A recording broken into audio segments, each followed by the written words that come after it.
네, 여러분 안녕하세요. 음악작가 마음딱입니다. 오늘은 이 늠름한 태도로 살기, 부제는 늠름한 친절이 없어서 생기는 세 가지 일에 대해서 한번 여러분과 나눠보도록 하겠습니다. 우리가 현실을 살다 보면 우리의 현실엔 참 많은 안타까움이 있습니다. 최근에 겪었던 안타까움은 무엇이 있으셨어요? 현실적 안타까움 참 많이 있겠지만 그 중에 세 가지를 보통 이야기를 할 수 있겠습니다. 먼저 나를 잃어버리고 살아가고 있다는 거. 현재 속에서 나를 잃어버리고 살아간다는 점은 굉장히 다양하게 나타나곤 합니다. 때로는 이게 어떤 화가 될 수 있고요.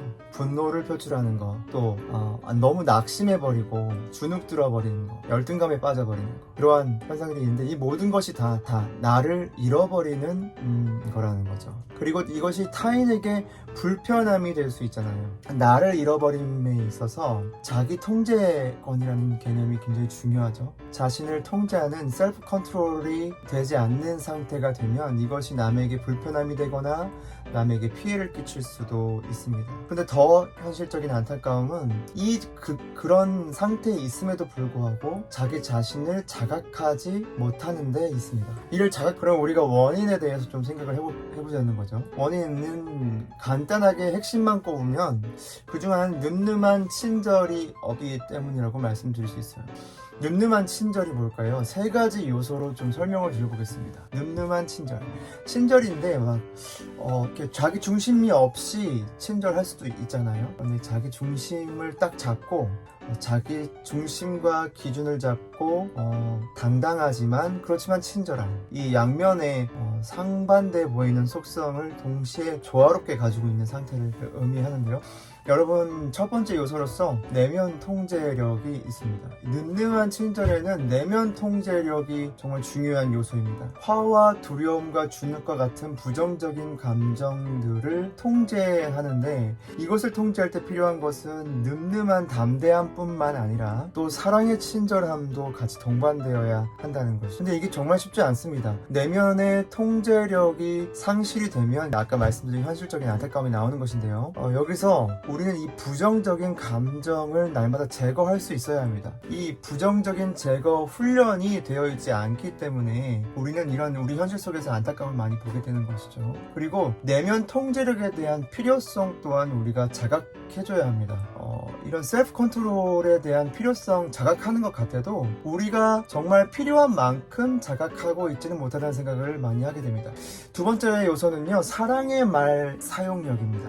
사랑의 말 사용력. 여러분, 우리 아까 말씀드린 세 가지 안타까움이 발생되는 요인 중에 원인 중에 하나는 늠름한 친절이라 말씀드렸잖아요. 그 중에 두 번째 요소는 사랑의 말 사용력이죠. 진실된 말과 진정성 있는 말이 상실된 사회가 되어버리는 겁니다. 마음에 없는 말인데 막 하는 거예요. 주로 많은 경우가 바로 아부성 발언이 있죠.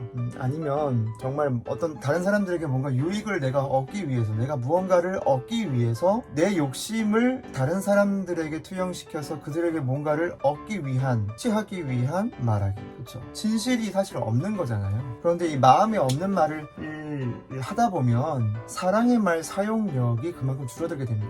그리고 상대를 향한 인정과 배려도 당연히 줄어들게 되죠. 이 사랑의 말 사용력이 이 늠름한 친절의 또 중요한 두 번째 요소가 되겠습니다. 마지막 세 번째 요소입니다. 외형, 가꾼 매너라고 제가 이렇게 칭했는데요. 외형을 가꿔주는 매너가 이 상실되었기 때문에 또 이런 현실적인 안타까움들이 나타나고 있다고 생각합니다. 외형, 오늘이 매칭된 예를 들어 어떤 파티에 간다고 생각해 보십시오. 아니면 어떤 회의 자리에 간다고 생각해 보십시오. 아니면 오늘 어떤 장례식에 간다고 생각해 보십시오. 거기에 맞는, 오늘의 컨셉에 맞는 옷은 사실 매너잖아요. 이 오늘이 매칭된 옷이 상실되어 버리는 거죠.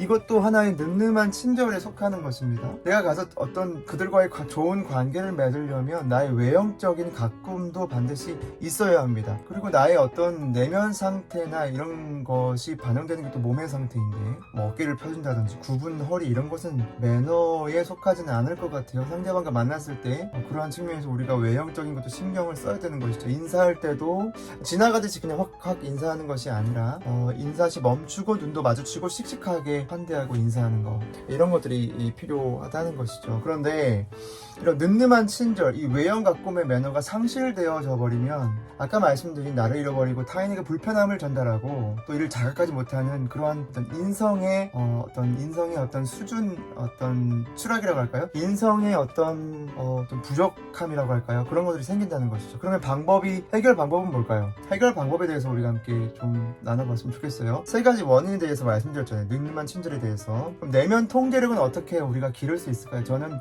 단언컨대 파코첼 다이어리를 추천드립니다. 파코첼 다이어리 자체가, 그리고 파코첼 다이어리를 쓰실 때는 거인 노트책을 반드시 읽으셔야 됩니다. 반드시 읽은 상태에서 파코첼 다이어리를 사용하실 때에 저는 반드시 내면의 통제력이 생긴다고 봅니다. 왜냐하면 파코첼 다이어리 안에 계획과 CSF, Critical Success Factor, 이 핵성요인데요, 핵심 성공 요소인데요. 이것을 세우면서 전략적인 사람이 되지 않습니까? 기록형 인간이 되지 않습니까? 그리고 다시 일상 기록으로 그래서 한 줄로 키워드를 적어주면서 다시 되뇌어준단 말이죠. 그러니까 자기 하루를 성찰하는 삶을 성찰형 인간으로 살아갈 수 있어요. 바로 그것이 내면 통제력을 강화시키는데 아주 결정적이라고 저는 생각합니다. 실제로 저도 화가 나고, 목사지만 화가 나죠? 목사지만 분노가 생깁니다. 부정적인 감정이 찾아옵니다. 쌓이기도 합니다. 그럴 때 파코첼 다이어리를 통해서 거기에 있는 어떤 그 틀 안에서 자유롭게 기록을 하다 보면 많은 경우 부정적인 감정들이 해소가 되고 긍정적인 감정으로 채워지는 경험을 했거든요. 여러분 꼭 이 내면 통제력에 있어서도 파코첼 다이어리가 정말 좋은 효과가 난다는 걸 여러분들 아실 수 있었으면 좋겠어요. 두 번째로는 제가 용어를 만든 건데, 이타성의 말하기 파티. 이제 아이캔 유튜브 대학 우리 수강생분들이 보통 그 대학에 나온 김백현 교수님의 강의를 수강하고 나서 4명, 5명 정도 모여서 이제 말하기 훈련을 하거든요. 그 내용을 이제 숙지한 것을 저는 이제 이타성의 말하기 파티라고 해서 EMRT로 정했는데, EMRT 말하기 훈련에 참가하는 것이 사랑의 말 사용력을 증대하는 방법 중에 하나입니다. 이것을 통해서 이 사랑의 말을 할 수 있는 감각력을 기를 때, 감각할 때 이것이 연습이 되어서 가족들에게도 할 수 있는 것이고 타인들에게도 할 수 있는, 그러니까 이게 감각의 영역입니다. 집중도 감각의 영역인데 말하기도 당연히 감각의 영역이에요. 그러니까 감각하는 사람이 말을 할 수 있어요. 사랑을 감각하는 사람이 사랑의 말을 할 수 있는 것처럼, 그렇게 생각하시면 될 것 같아요. 마지막 세 번째, 외형과 꿈 매너 상실은요, 이런 방법을 쓰시면 좋을 것 같습니다. 이것은 사실 혼자서 하기 좀 어려운 부분이 있기 때문에 전문가의 도움이 필요하고, 그걸 통해서 퍽 실행하시는 게 좋아요. 패션도 누적적인 거죠. 패션도 누적적인 거라서 이것을 바꾸려면 자기 틀 안에서, 자기 선택 안에서 바꾸게 됩니다. 그러면 또 발전이 크게 없고요. 전문가의 도움을 받거나 또 패션 디자이너의 도움을 받거나, 하여튼 이런 어떤 상황에 맞춰서 할 수 있는 것들을 우리가 충분히 퍽 실행을 통해서 할 수 있다는 것이죠. 여러분, 오늘은 늠름한 친절로 사는 것에 대해서 함께 나눠봤습니다. 그리고 부제는 늠름한 친절이 없어서 생기는 3가지 일에 대해서 이렇게 나눠봤습니다. 여러분 어떠신가요? 늠름한 친절, 우리 모두 다 늠름한 친절을 훈련한다면 이 세상과 이 세계가 조금 더 긍정적이고 밝은 세상이 되지 않을까요? 여기까지 음악작가 마음따개였습니다. 여러분 감사합니다. 축복합니다.